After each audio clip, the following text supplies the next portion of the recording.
Bellarmine says, St. Robert Bellarmine, the fourth reason to have a council is if there is a suspicion of heresy in the Roman pontiff. A suspicion.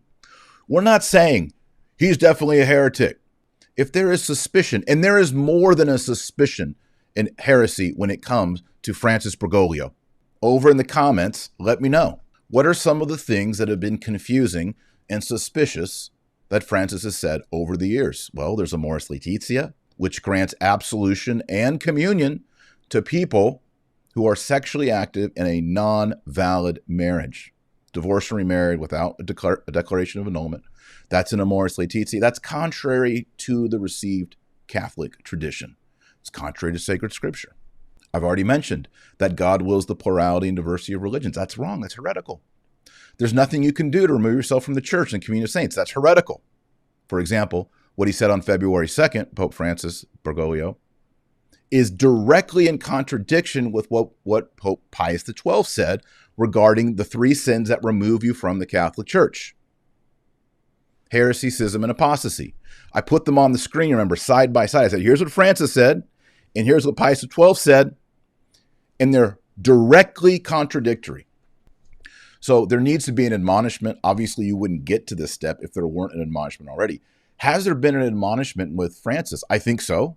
Cardinal Burke, Cardinal Braunmüller, and the other two dubia cardinals did submit dubia questions, doubtful questions, regarding Amoris Laetitia, and they were shown the hand.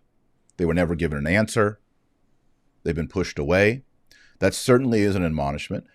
We know that Bishop Schneider personally asked for a clarification on the Abu Dhabi document. That solution is not grammatically sound, given by Francis Bergoglio. That's another admonishment, and perhaps there's been others. But there needs to be a formal process of an admonishment, and then it leads to a general council and to a trial. Let me continue reading on St. Robert Bellarmine on this process.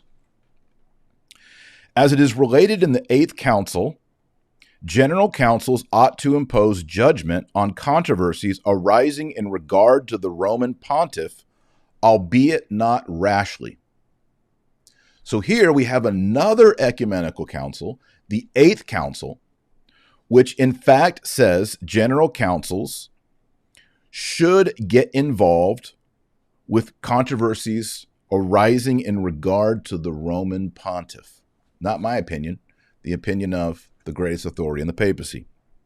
Whether you think Benedict's the Pope, whether you're a sede vacantis, whether you're all in and say Francis is definitely the Pope, none of those things matter here. We have a man claiming to be the successor of St. Peter who is imposing confusion and erroneous teaching on the church. That requires a process, and it involves a general council, according to Robert Bellarmine.